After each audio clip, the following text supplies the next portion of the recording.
Bienvenue au trésor du ciel.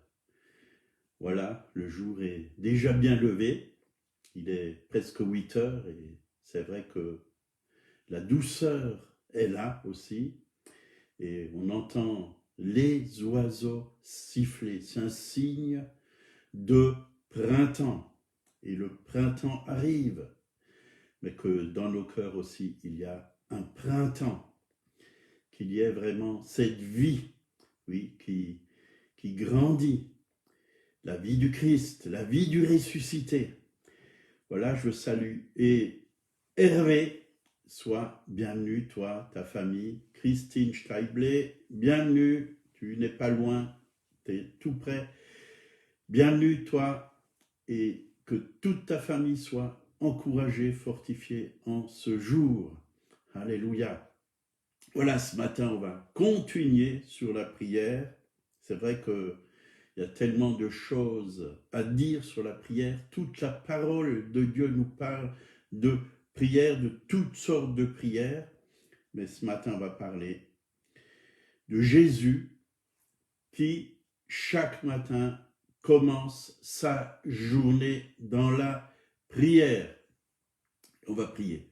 Seigneur, merci, parce que c'est vrai, tu es vivant et tu commençais chaque jour par la prière. Tu te levais très tôt et tu priais, tu intercédais.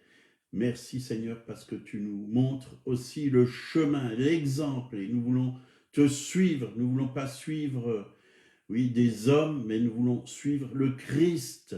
C'est toi que nous voulons imiter. Soyez mes imitateurs, a dit Paul, comme je le suis de Christ. Oui, c'est ce que nous désirons, Seigneur. Oui, marcher sur tes traces, à ta suite. Merci pour la parole que tu nous communiques encore ce matin. Nous en avons besoin, qu'elle soit pour nous lumière, qu'elle soit pour nous nourriture, guérison, délivrance, oui, qu'elle nous montre le chemin, car c'est une lampe à nos pieds, une lumière sur notre sentier. Merci Seigneur, oui, de faire ton œuvre dans nos vies, qu'un printemps nouveau naisse en nous. Alléluia, au nom de Jésus. Amen. Et on va prendre Luc chapitre 4, verset 42. Il y a deux passages qui nous parlent, qui sont parallèles. On va les lire. Dès que le jour parut, il sortit et alla dans un lieu désert. Une foule de gens se mirent à sa recherche et arrivèrent jusqu'à lui. Ils voulaient le retenir, afin qu'il ne les quittât point. Mais il leur dit, il faut aussi que j'annonce aux autres villes la bonne nouvelle du royaume de Dieu, car c'est pour cela que j'ai été envoyé. Et il prêchait dans les synagogues de la Galilée. Donc l'autre verset, c'est Marc chapitre 1, verset 35, qui est parallèle. Vers le matin, pendant qu'il faisait encore très sombre, il se leva et sortit pour aller dans un lieu désert où il pria. Simon et ceux qui étaient avec lui se mirent à sa recherche. Et quand ils l'eurent trouvé, ils lui dirent « Tous te cherchent !» Il leur répondit « Allons ailleurs, dans les bourgades voisines, afin que j'y prêche aussi, car c'est pour cela que je suis sorti. » Et il alla prêcher dans les synagogues, par toute la Galilée, et il chassa les démons. Voilà. Ces deux passages qui sont les mêmes, simplement un peu interprétés différemment selon ceux qui ont écrit. Mais ça veut dire exactement la même chose. Donc on peut voir que Jésus, dès le matin, il faisait encore nuit, voyez, il faisait encore très sombre, il est parti dans un désert pour prier. Et il savait que pour lui, ce temps était très précieux, parce que c'était un temps mis à part pour être en communion avec son Père. c'est là où le Seigneur recevait la direction de la journée, ce qu'il devait faire. Il ne faisait que ce qu'il voyait son Père faire. Il était conduit par le Saint-Esprit, par son Père céleste, et c'est en lui qu'il plaçait toute sa confiance, pas dans les hommes, mais dans son Père. Et on a vu, les disciples sont venus, et des gens sont venus, et voilà, tout le monde cherchait Jésus, tout le monde voulait connaître, voir Jésus. C'est que Jésus était là, et c'est vrai que sa présence faisait certainement beaucoup de bien aux personnes qui avaient faim et soif. Bien sûr que aussi il y avait des religieux, et cette présence de Jésus ne correspondait pas avec la religion, son enseignement ne correspondait pas avec sa religion, et il y avait des tensions. Mais ceux qui aimaient Jésus, ils le cherchaient, ils le suivaient partout où il allait, ils voulaient savoir où il était. Et là, tout le monde est venu pour le chercher. Et il était là, en train de prier dans un désert. Il faisait encore nuit, il priait. Et c'est important de passer du temps avec le Père céleste. Pour lui, c'était très important, mais pour nous aussi, ça doit être important. Passer du temps avec notre Père céleste. Cela seul, recevoir, oui, sa pensée, recevoir la direction, lui apporter tout ce qu'il y a au fond de notre cœur. Il y a toutes sortes de choses en nous. Parfois, il peut y avoir des peurs, des craintes, des angoisses. Tout ça, Dieu veut nous libérer parce qu'il est le Dieu de victoire et il habite en nous. On le chante, hein, le Dieu de victoire habite en moi. Alors, s'il est Dieu de victoire et qu'il habite en toi ou en moi, alors toutes ces choses qui ne sont pas victoire, qui ne sont pas gloire, parce que le Dieu de gloire habite en moi, doivent disparaître de notre vie. Et nous devons nous décharger sur lui de tous nos soucis, car il prend soin de nous. On a un Dieu d'amour, il nous aime, il veut notre bien, et il veut qu'on soit des témoins, oui, des témoins libres, des témoins bénis, des témoins heureux, des témoins qui le reflètent, qui ont la paix, qui ont la joie. C'est ce que le Seigneur veut pour chacun d'entre nous. Donc, c'est vrai, ils l'ont cherché, mais nous aussi.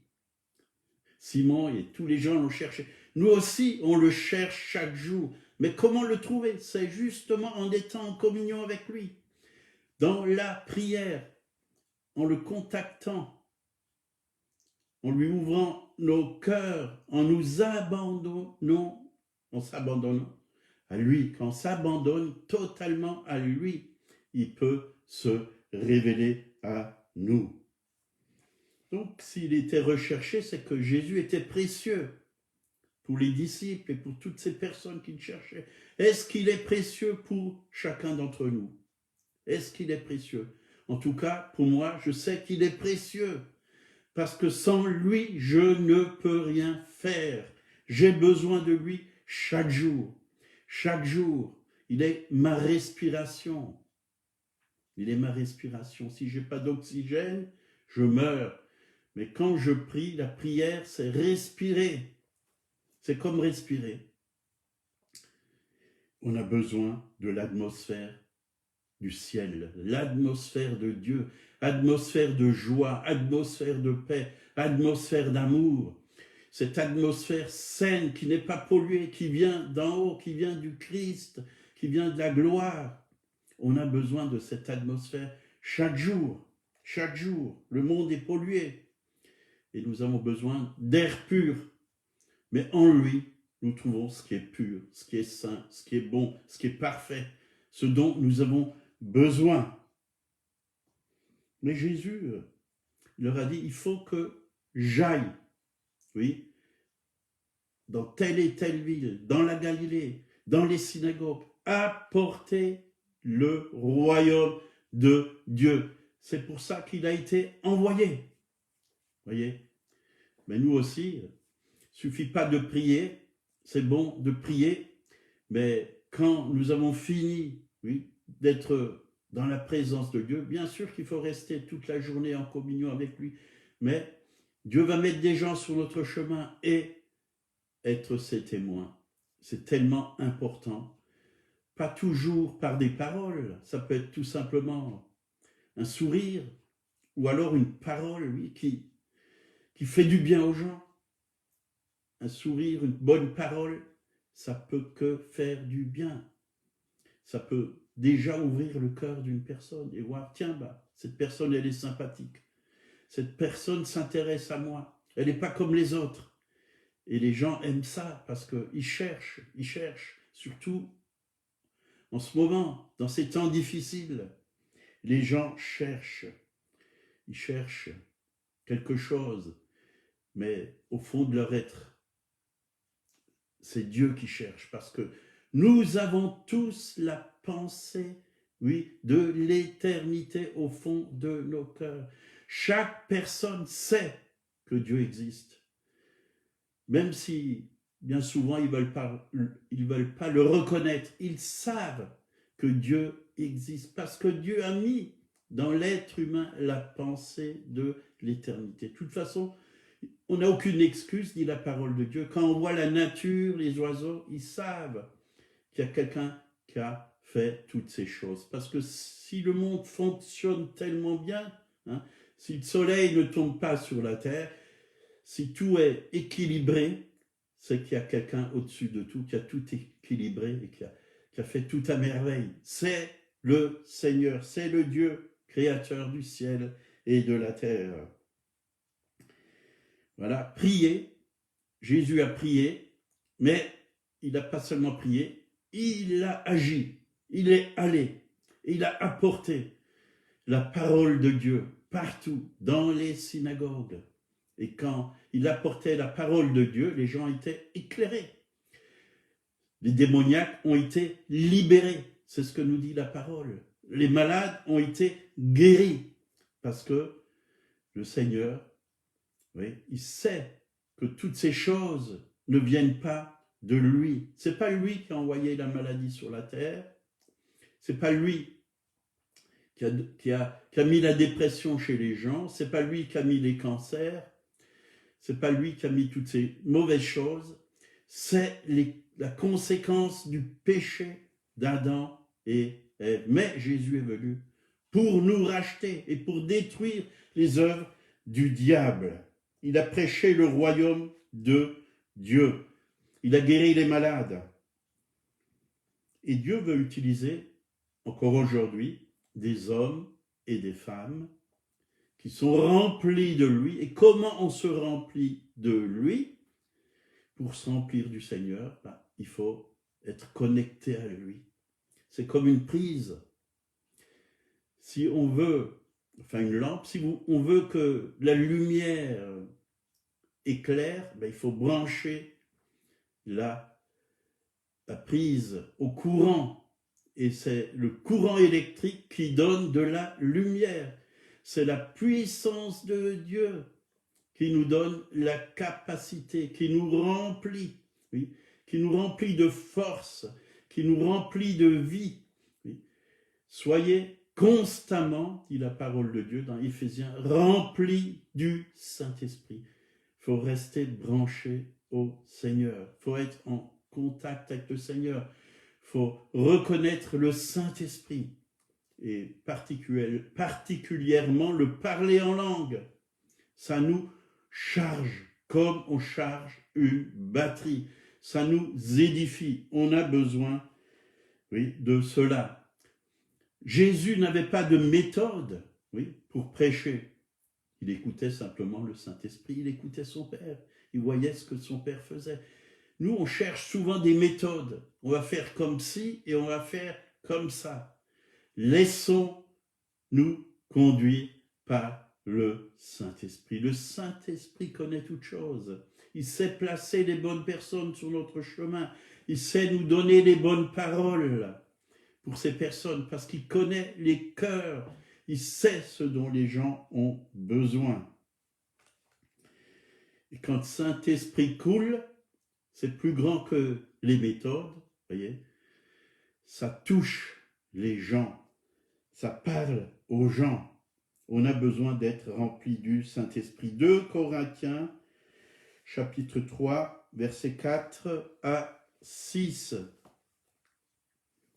Ce n'est pas à dire que nous soyons par nous-mêmes capables de concevoir quelque chose comme venant de nous-mêmes. Notre capacité, au contraire, vient de Dieu.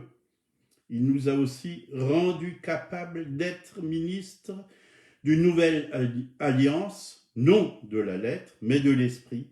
Car la lettre tue, mais l'esprit vivifie. Et de nous-mêmes, on n'est pas capable. Nous devons faire confiance au Saint-Esprit.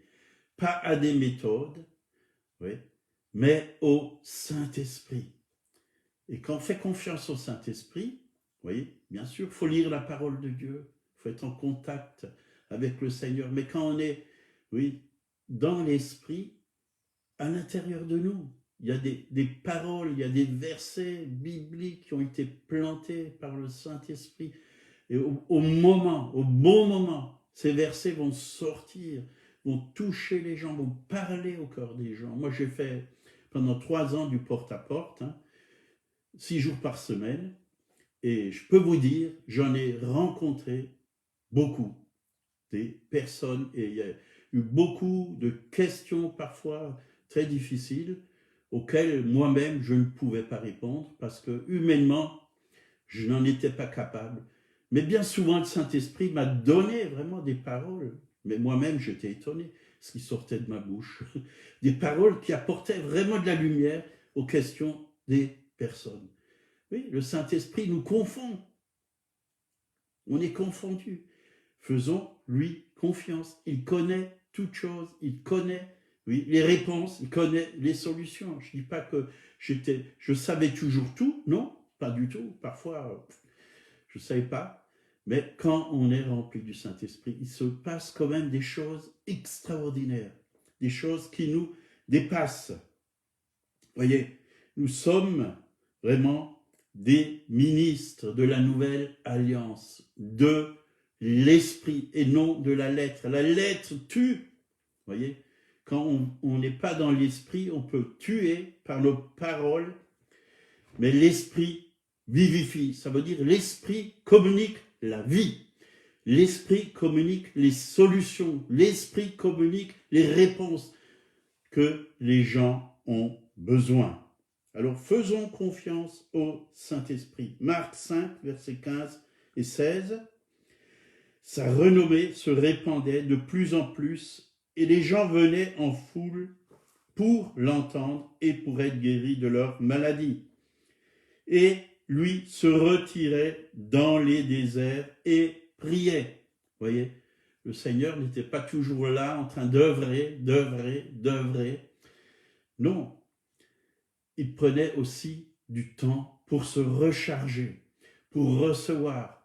Il restait dans la présence du Père. Vous voyez, il faisait des missions, oui, les gens étaient libérés, guéris, sauvés, mais aussi il repartait dans un endroit où il pouvait être seul avec son Père. Et nous aussi, on ne doit pas faire de l'activisme, mais nous devons prendre du temps pour être dans la présence de Dieu, pour lire sa parole, pour demander au Saint-Esprit de nous enseigner. On a besoin d'être enseigné, d'être fortifié, d'être renouvelé.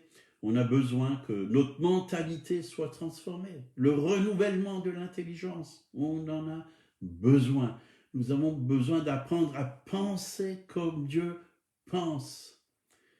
Et les pensées de Dieu sont bien plus élevées que les nôtres, dit la parole de Dieu. Beaucoup plus élevées. Nous, on est là, mais Dieu, il est là. Vous voyez, il est à un niveau beaucoup plus haut. On a besoin d'apprendre à rejoindre le niveau de Dieu, parce que nous sommes fils de Dieu. Nous avons été créés à sa ressemblance, oui, et à son image. Alors nous avons besoin d'apprendre à penser comme Dieu, à voir comme Dieu voit, à parler comme Dieu parle, à agir comme Dieu agit. C'est une école de chaque jour. On n'y arrive pas comme ça, à coup de baguette magique. Ça prend du temps, ça peut prendre des années, mais soyons fidèles dans les petites choses et nous allons voir sa gloire. Vous voyez, Jésus, il prenait du temps. Vous voyez, il a fait beaucoup de miracles, mais pour lui, le plus important, ce n'était pas les miracles, toutes ces choses. Il fallait qu'il le fasse parce qu'il voulait glorifier le Père. Et il voulait aussi que les âmes soient libérées. Mais le plus important, c'était d'être en présence de son Père. C'est là où il était bien, où il était heureux. D'ailleurs, il est venu de là-haut. Hein. Il est venu de là-haut, il était avec son Père. Donc, Jésus restait toujours avec son Père. Il s'éloignait des foules, oui, quand il en avait besoin. Il n'était pas toujours avec les foules, et nous aussi, nous ne devons pas toujours être là avec les foules. Et bien souvent, on est comme dans un poulailler, vous voyez, enfermé, dans l'église, enfermé, toujours avec les mêmes personnes, les frères, les sœurs. Mais parfois, le Seigneur, il veut qu'on aille ailleurs. On aille ailleurs. C'est bon de partir de temps en temps. Jésus allait dans les montagnes pour prier aussi, hein, sur les hautes montagnes. D'aller vraiment dans la nature et contempler vraiment la nature, mais aussi être en contact, être en communion avec le Père. Ça fait du bien. On revient, on est fortifié, on est encouragé, on a l'impression de revivre. Et bien sûr, quand c'est le temps d'aller aussi, pas spécialement toujours rester avec les frères et sœurs, mais aller, oui, ailleurs, oui, où il y a du monde qui ne connaît pas Christ, là, on peut être des témoins. C'est bon de temps en temps aller en ville, voir les gens comme ils vivent, et voir que vraiment, bien souvent, on regarde le visage, on sent, on voit la tristesse, on voit la crainte, la peur. Ils ont besoin de nous, et c'est là où on peut vraiment s'approcher d'eux et leur parler. Donc, prenons du temps pour chercher Dieu. Osez 2, verset 16, c'est pourquoi, voici, je veux l'attirer et la conduire au désert, et je parlerai à son cœur. Nous sommes l'épouse, voyez, l'épouse du Christ. Qu'est-ce que le Christ va chercher l'épouse. L'épouse, c'est celle qui s'est préparée à être belle, à plaire à son époux, à être sans tache, sans rides. Et ça prend du temps de se préparer, vous voyez. Quand quelqu'un se marie, la femme qui a une belle robe blanche, elle se prépare, elle veut être belle, elle veut que tout soit parfait. Notre cœur doit être prêt. Nous devons être amoureux de Jésus-Christ. Nous sommes l'épouse, voyez. C'est le temps de l'épouse. Jésus va chercher son épouse pour les noces de l'agneau. Soyons prêts, ou préparons-nous si on n'est pas prêt. Chaque jour, on a besoin de se préparer encore davantage pour qu'on puisse lui ressembler, qu'on soit mature. Il vient nous chercher. Vous voyez, l'Apocalypse ne parle pas, oui, d'être des prophètes, des apôtres, des pasteurs, des évangélistes. L'Apocalypse parle de l'épouse. Nous sommes au temps de l'épouse. Les titres, ce n'est pas les titres qui sont importants. C'est ton cœur qui est important. C'est mon cœur qui est important devant Dieu. Est-ce que je l'aime? L'épouse aime son époux. Nous devons aimer Jésus. Et nous devons aussi aimer le Père parce que Jésus nous conduit au Père. Nous devons aimer le Saint-Esprit parce que le Saint-Esprit est Dieu. Donc Jésus nous parle de l'épouse.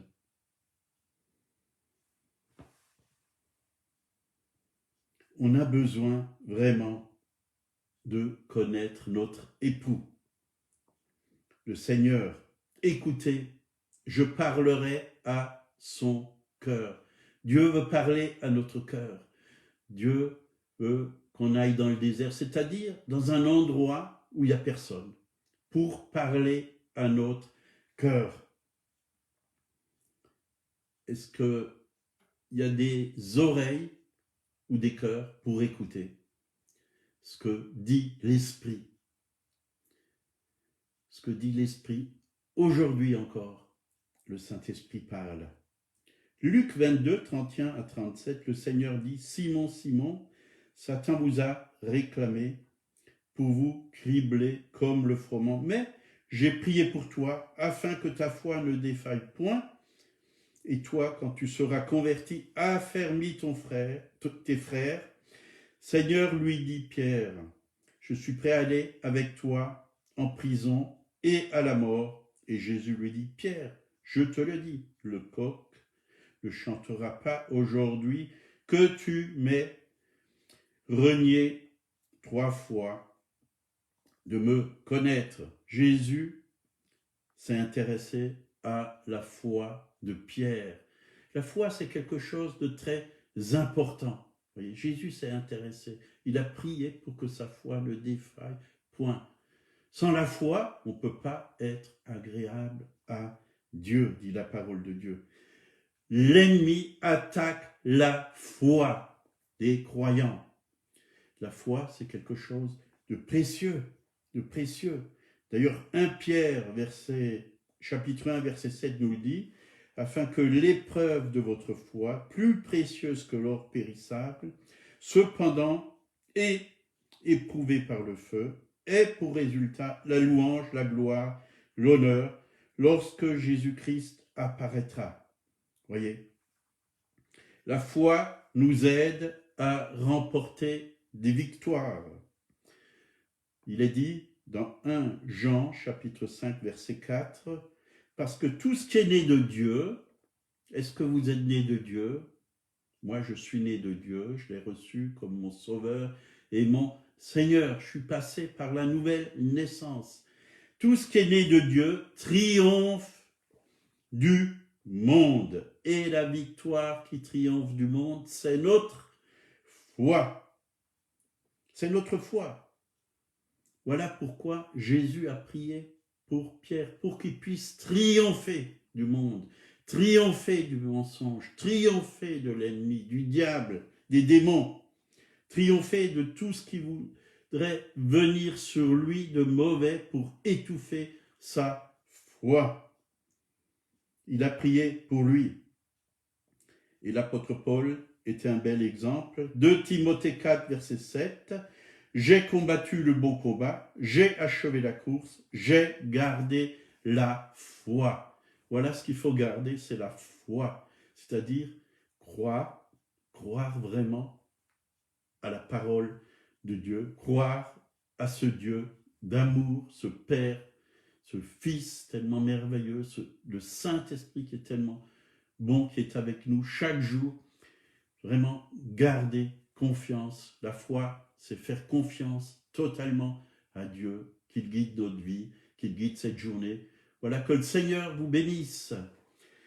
Si vous ne connaissez pas Jésus, il est vivant, il est ressuscité d'entre les morts il y a 2000 ans et il désire se révéler à vous, il désire se faire connaître, il veut venir dans votre cœur. Vous pouvez l'inviter tout simplement en disant « Seigneur Jésus, j'aimerais te connaître, si tu existes, et il existe, viens dans mon cœur, révèle-toi à moi. » Et il va venir et il va vous montrer que vous avez besoin de sa grâce, vous avez besoin du pardon de tous vos péchés. Et c'est lui, par son sang, qui vous lave de tous vos péchés, qui vous donne un cœur nouveau, une vie nouvelle. Je vous encourage à l'accepter comme votre sauveur personnel et votre Seigneur qui règne dans votre vie. Lisez sa parole, lisez la Bible, achetez une Bible si vous n'en avez pas, et vous allez réaliser qu'il y a des richesses dans ce livre qui sont pour vous. Que Dieu vous bénisse, passez une très bonne journée, à demain à 8h.